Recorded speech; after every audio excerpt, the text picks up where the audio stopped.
Hai, ketemu lagi dengan channel chemistry kita. Kali ini saya akan menjelaskan materi kelas 11 mengenai hidrolisis. Apa itu hidrolisis? Hidrolisis di sini didefinisikan sebagai reaksi dengan air.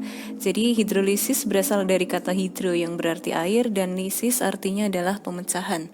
Jadi kita akan mereaksikan suatu senyawa dengan air. Nah, hidrolisis itu terjadi pada suatu garam, di mana nanti ketika garam itu dilarutkan di dalam air, maka akan terjadi suatu reaksi kesetimbangan yang menghasilkan suatu zat baru dan ion-ion bebas. Nah, ada beberapa jenis dan reaksi hidrolisis garam. Yang pertama itu adalah hidrolisis total. Hidrolisis total itu terjadi pada garam yang terbentuk dari suatu asam lemah dan basa lemah. Sebagai contoh di sini misal kita akan menuliskan reaksi hidrolisis dari garam NH4CN. Langkah pertama kita harus ionkan terlebih dahulu. NH4CN kalau diionkan itu menjadi NH4+ dan CN-. Di sini NH4+ itu berasal dari suatu basa lemah, sedangkan CN- itu berasal dari suatu asam lemah. Dimana kalau dia lemah nanti kita reaksikan dengan air, dia akan bereaksi. Jadi misal NH4+ kita tambahkan dengan H2O atau air, hasilnya adalah NH3 plus H3O+. Bagaimana memprediksikan hasilnya? Jadi kalau ionnya itu adalah positif, nanti di hasilnya itu adalah H3O+. Nah, H3O+ itu berasal dari mana? Dari H2O yang ada tambahan 1H dari NH4. Nah, berarti kan NH4-nya, 1H-nya sudah diambil oleh H2O, berarti tinggal 3, sehingga salah satu hasil produk yang baru itu adalah NH3. Sedangkan CN- kalau kita tambahkan dengan H2O itu hasilnya adalah HCN dan OH-. Di sini karena di sini ionnya itu main atau negatif, maka nanti hasilnya pasti OH-. Nah, OH- itu mengambil dari H2O. Jadi O-nya dari H2O diambil 1, H dari H2O diambil 1. Dengan kata lain nanti masih menyisakan 1H yang akan bereaksi dengan CN membentuk HCN. Nah, untuk suatu hidrolisis dari garam yang berasal dari asam lemah dan basa lemah, untuk memprediksikan pH-nya itu tergantung nilai Ka dan nilai Kb. Jika nilai Ka-nya lebih besar daripada nilai Kb, itu artinya nilai H+-nya itu juga lebih besar daripada nilai OH-, sehingga nanti larutannya akan bersifat asam dengan pH kurang dari 7. Tapi kalau nilai Ka-nya sama dengan nilai Kb, maka nilai H+ juga akan sama dengan nilai OH-, sehingga nanti garamnya dia bersifat netral, yang artinya pH-nya adalah 7. Kemudian kalau nilai Ka itu kurang dari Kb, maka nilai H+ itu juga kurang dari OH-, sehingga larutan akan bersifat basa dengan pH lebih dari 7. Nah, ini adalah gambar yang lebih jelas dari suatu reaksi hidrolisis dari NH4CN. Di sini contohnya hidrolisis dari NH4CN dengan konsentrasi 0,1 molar. Tadi kan di sini dari pengionannya itu kan ada H3O+ atau dalam hal ini adalah H+. Nah, di sini kan ada ya gambar H+ yang biru-biru kecil. Kemudian ada ion OH- ini. Nah, OH- digambarkan dengan yang merah biru, di sini juga ada. Kemudian ada juga NH3. Hasilnya NH3 itu yang gambarnya ini ada 1 hijau dan 3 biru. Nah, di sini ada NH3-nya ini. Kemudian hasil lainnya lagi ada HCN. HCN gambarnya ini ada biru, hitam, dan hijau. Nah, di ini ya, ini adalah HCN. Jadi seperti itu cara memprediksikan reaksi suatu hidrolisis garam. Yang kedua ada hidrolisis parsial atau hidrolisis sebagian, dibedakan menjadi dua. Yang pertama adalah hidrolisis parsial yang bersifat asam. Nah, hidrolisis parsial yang bersifat asam itu terjadi pada garam yang terbentuk dari asam kuat dan basa lemah. Jadi kalau dia parsialnya mau bersifat asam, berarti asamnya harus kuat dan basanya itu nanti yang lemah. Sebagai contoh reaksi hidrolisis dari garam NH4Cl. Nah, kita ionkan dulu. NH4Cl kalau diionkan menjadi NH4+ dan Cl-, di mana NH4+ di sini adalah basa lemah, sedangkan Cl- itu adalah asam kuat. Nah, NH4+ kalau kita reaksikan dengan air, dia mau bereaksi karena dia lemah. Hasilnya seperti apa? Seperti tadi ya, NH4+ kalau ditambah dengan H2O akan menjadi NH3 dan H3O+. Sedangkan Cl- karena dia berasal dari sesuatu yang kuat, saya reaksikan dengan H2O, dia tidak mau bereaksi. Nah, jadi yang mau bereaksi dengan H2O itu hanya yang lemah. Gambarnya seperti yang ada pada layar. Jadi NH4Cl kalau kita reaksi hidrolisis, nanti dia di sini akan ada ion H3O+ ya, atau H+-nya di sini yang biru. Nah, di sini ada. Kemudian ada NH3-nya. Nah, ada NH3, ini yang NH3. Nah, kemudian karena tadi Cl- itu dia tidak mau bereaksi dengan H2O, berarti di dalam komponen larutannya ada Cl-. Nah, Cl- di sini yang bertanda biru. Nah, di sini ada Cl-. Kemudian yang kedua ada hidrolisis parsial yang bersifat basa. Jadi hidrolisis parsial yang bersifat basa ini terjadi pada garam yang terbentuk dari asam lemah dan basa kuat. Jadi yang kuat adalah basa sehingga dia bersifat basa. Contoh adalah reaksi hidrolisis dari garam CH3COONA. Kita akan ionkan CH3COONA kalau diionkan menjadi CH3COO- dan Na+, di mana CH3COO- itu adalah suatu asam lemah dan Na+ itu adalah suatu basa kuat. Nah, kita reaksikan dulu CH3COO- dengan air. Dia mau bereaksi karena dia sesuatu yang lemah. Jadi CH3COO- karena di sini ada min, nanti hasilnya pasti OH- salah satunya. OH- itu mengambil dari H2O ya, O-nya diambil 1, H-nya diambil 1, artinya masih sisa 1H. Sisa 1H-nya itu akan berikatan dengan CH3COO-nya membentuk CH3COOH. Sedangkan Na+, karena tadi dia berasal dari basa kuat, direaksikan dengan H2O, dia tidak mau bereaksi.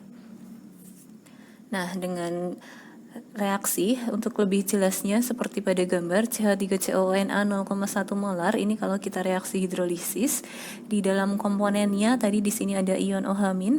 Nah, di sini ada ion OH- yang merah dan biru. Kemudian ada CH3COOH-nya yang kompleks. Nah, di sini gambar yang kompleks itu adalah CH3COOH-nya. Kemudian karena Na+-nya tadi tidak mau bereaksi dengan H2O, artinya di dalam komponen larutannya masih ada ion Na+-nya itu sendiri. Nah, di sini yang berwarna kuning ada tanda positif, itu adalah Na+. Yang terakhir itu adalah tak terhidrolisis. Jadi hidrolisis itu tidak terjadi pada garam yang terbentuk dari asam kuat dan basa kuat. Karena sesuatu yang kuat itu kalau ditambahkan dengan H2O dia tidak mau bereaksi. Sebagai contoh adalah reaksi hidrolisis pada garam NaCl. NaCl kalau kita ionkan menjadi Na+ dan Cl-, di mana Na+ itu adalah suatu basa kuat, sedangkan Cl- itu adalah suatu asam kuat juga. Nah, kalau kita reaksikan dengan air untuk ion Na+, karena tadi dia berasal dari suatu basa kuat, dia tidak akan bereaksi. Kemudian Cl- juga karena berasal dari asam kuat ditambah dengan H2O, dia juga tidak mau bereaksi. Gambarnya seperti yang ada di layar NaCl. Jadi nanti di sini tetap ada H2O-nya ya. Ada H2O, kemudian ada Na+, dan ada Cl-. Jadi tidak ada produk hasilnya ya dalam hal ini. Nah, kemudian untuk pH hidrolisis, nanti ada cara cepat untuk mengerjakan pH suatu hidrolisis. Jadi ini untuk membedakan antara hidrolisis dengan penyangga. Untuk hidrolisis, kalau di dalam soal itu ada satu senyawa yang berupa garam, nanti kita akan langsung menghitung pH-nya dengan rumus hidrolisis. Kemudian kalau ada dua senyawa yang berbeda, nanti silahkan MRS terlebih dahulu. Dan kalau hidrolisis itu nanti reaktannya akan habis semua. Untuk rumus pH hidrolisis, nanti di sini ada KH ya, KH itu adalah tetapan hidrolisis, M itu adalah molaritas atau konsentrasi garam, dan KW itu adalah tetapan ya, nilainya adalah 10⁻⁴. Jadi untuk garam yang berasal dari basa kuat dan asam lemah, itu nilai KH-nya itu adalah KW per Ka. Sedangkan untuk mencari pH-nya, karena di sini yang kuat adalah basa, berarti kan nanti dia mencari pH-nya menggunakan OH- terlebih dahulu. OH- itu rumusnya itu adalah akar KW per Ka dikali dengan M. Jadi hidrolisis ini adalah konsep yang berkebalikan. Jadi ketika yang dicari OH-, rumus yang ada di soal yang digunakan malah Ka. Kemudian kalau garamnya berasal dari asam lemah dan basa lemah, itu nanti nilai KH-nya sama dengan KW per Ka dikali Kb. Sedangkan untuk nilai H plusnya itu adalah akar KW kali Ka per Kb. Untuk garam yang berasal dari asam kuat dan basa lemah, nilai KH-nya adalah KW per Kb. Kemudian nanti untuk H plusnya itu rumusnya adalah akar KW per Kb dikali dengan molaritasnya. Karena di sini yang kuat adalah asam, berarti nanti menggunakan H positif. Sedangkan garam yang berasal dari asam kuat dan basa kuat, nanti dia karena sama-sama kuat berarti otomatis netral, pH-nya adalah 7. Untuk latihan soal yang pertama, perhatikan tabel persamaan reaksi hidrolisis garam berikut ini. Pertanyaannya, pasangan data garam terhidrolisis yang tepat adalah yang mana? Ingat, nanti kalau dia ada ion OH- berarti dia bersifat basa, kalau ada H3O+ berarti bersifat asam. Nah, untuk reaksi yang pertama, di reaksi hidrolisisnya di sini ada OH-. Nah, berarti kalau OH- nanti dia pH-nya jelas lebih dari 7 karena dia bersifat basa. Kemudian untuk reaksi yang kedua, di sini ada OH-. Nah, harusnya kalau ada OH- dia kan itu basa. Oke, di sini sifatnya basa tapi perkiraan pH-nya kurang dari 7. Berarti yang kedua itu salah. Yang ketiga ada H3O+. Nah, kalau H3O+ kan berarti dia bersifat asam dengan pH kurang dari 7. Sedangkan yang keempat, di sini ada OH-, jadi yang basanya ada, yang asamnya juga ada H3O+. Berarti kalau ada asam dan basanya, itu kemungkinan besar dia netral. Berarti ini salah.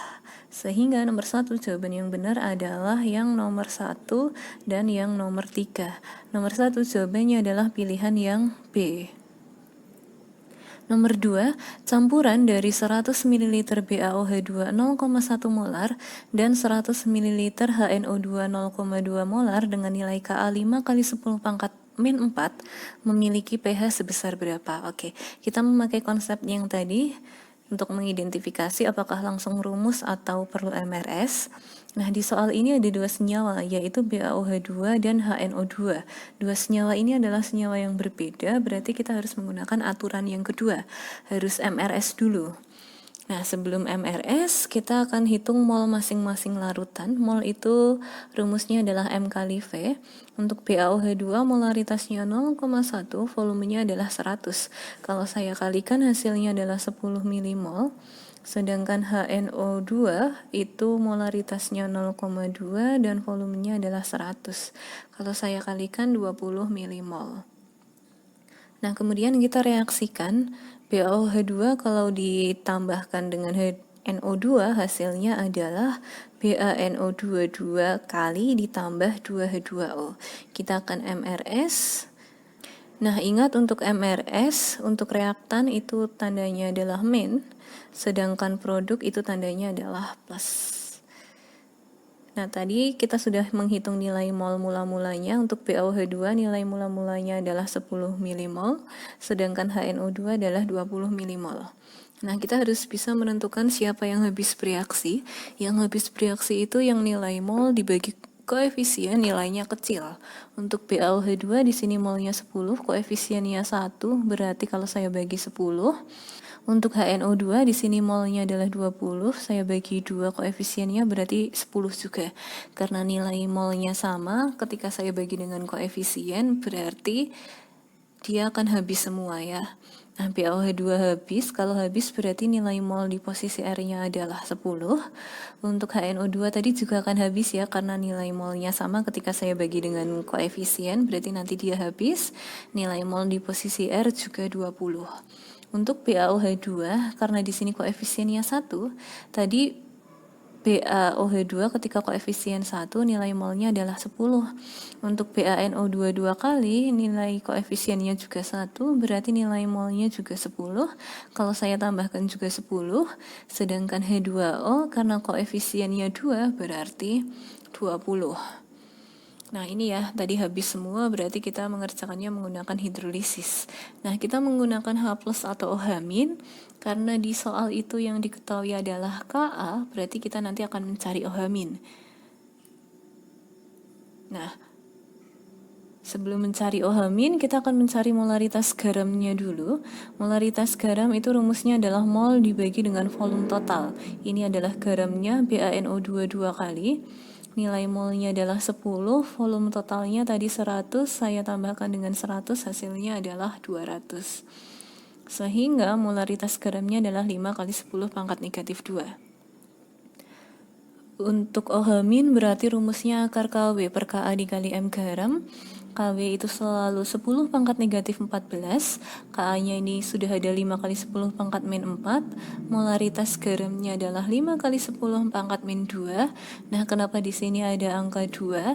Suatu garam ketika dia ada tanda kurung dan setelah tanda kurung itu ada angkanya, nah itu kita gunakan nanti sebagai pengali. Kalau kita hitung berarti sama saja akar 2 kali 10 pangkat min 12. Akar 2 itu tetap akar 2, akar 10 pangkat min 12 itu 10 pangkat negatif 6. Sehingga POH itu adalah min log OH- atau min log akar 2 dikali 10 pangkat min 6. Berarti 6 min log akar 2. PH adalah 14 min POH, berarti 14 dikurangi 6 min log akar 2 adalah 8 plus log akar 2. Dimana kan di sini kalau akar 2 itu sama dengan 2 pangkat setengah ya. Nanti setengahnya bisa maju ke depan ini. Jadi 8 ditambah setengah log 2. Nomor 2 jawabannya adalah pilihan yang E. Nomor 3, diketahui rumus-rumus senyawa berikut ini. Ada 5 senyawa, pertanyaannya pasangan garam yang mempunyai pH kurang dari 7. Berarti kalau pH kurang dari 7, dia sifatnya adalah asam. Atau mudahnya kalau dia sifatnya asam, garamnya itu harus berasal dari suatu asam kuat dan basa lemah. Karena bersifat asam berarti yang kuat itu adalah yang asam ya. Oke. Nah, yang pertama ada CH3COONA. Di sini ada CH3COO itu adalah suatu asam lemah dan Na itu adalah suatu basa kuat. Berarti nanti ini sifatnya basa berarti bukan. Kemudian yang kedua itu ada NH4Cl. Di sini NH4 itu berasal dari basa lemah dan Cl berasal dari asam kuat. Nah, karena di sini yang kuat yang asam berarti sifatnya asam. Berarti iya untuk NH4Cl.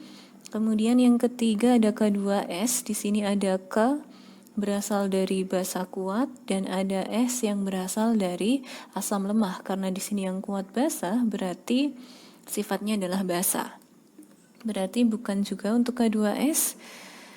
Yang berikutnya ada NaBr. Di sini ada Na dari basa kuat dan ada Br dari asam kuat. Karena sama-sama kuat, dia sifatnya adalah netral. Berarti bukan juga. Pilihan yang kelima ada NH42SO4. Di sini NH4 itu adalah suatu basa lemah dan SO4 itu adalah suatu asam kuat. Karena di sini yang kuat yang asam berarti sifatnya adalah asam. Berarti yang benar adalah yang NH4Cl dan NH42SO4. Nomor 3 jawabannya adalah pilihan yang C, 2 dan 5. Nomor 4, massa NH4NO3 dengan MR80 yang terlarut dalam 250 ml larutan dengan pH 5 dan KBNH4OH adalah 1 kali 10 pangkat min 5 adalah berapa? Oke.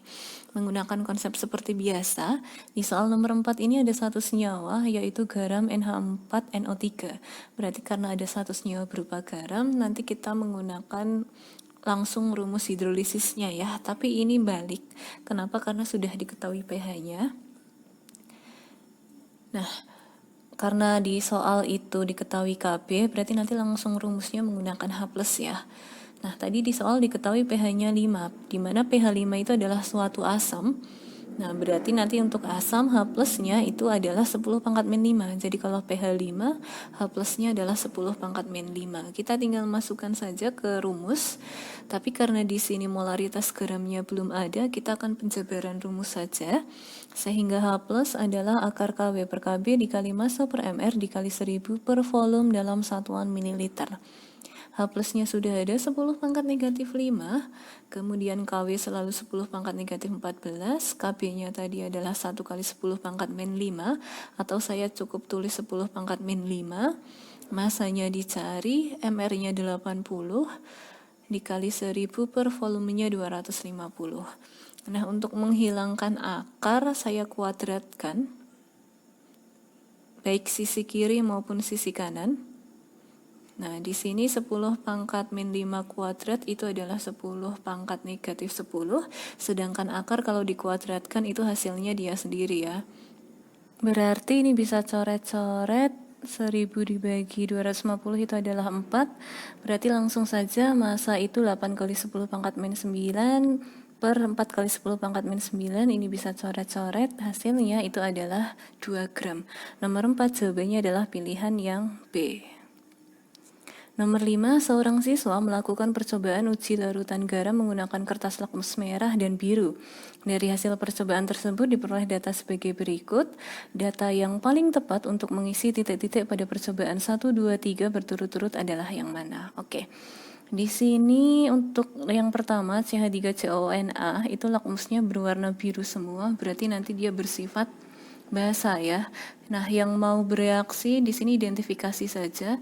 CH3COO itu berasal dari asam lemah, sedangkan Na itu berasal dari basa kuat. Nah, berarti yang mau bereaksi adalah yang CH3COO minnya. Berarti untuk titik-titik yang pertama harus CH3COO min. Nah, kalau tidak pilihan A ya pilihan B. Pilihan CDE jelas salah. Kemudian untuk yang kedua di sini NH4Cl. Nah, untuk mengidentifikasi warna lakmusnya seperti apa, di reaksi hidrolisis di sini ada H+. Berarti kalau ada H+, dia jelas bersifat asam. Nah, kalau asam berarti jelas asam itu nanti lakmus merahnya tetap merah, lakmus biru akan berubah menjadi merah. Sehingga yang lebih tepat adalah ini, merah dan merah. Nomor 5 jawabannya adalah pilihan yang B. Nomor 6, pH 10 ml larutan HCOONH4 0,2 molar jika KaHCOOH adalah 1 kali 10 pangkat min 4 dan KBNH4OH adalah 1 kali 10 pangkat min 5 adalah berapa? Nah, di sini ada HCOONH4, di mana HCOONH4 itu HCOO itu adalah suatu asam lemah dan NH4 itu adalah basa lemah. Nah, karena ini garam yang berasal dari asam lemah dan basa lemah, berarti mencari pH-nya menggunakan rumus H+ sama dengan akar KW dikali Ka per Kb.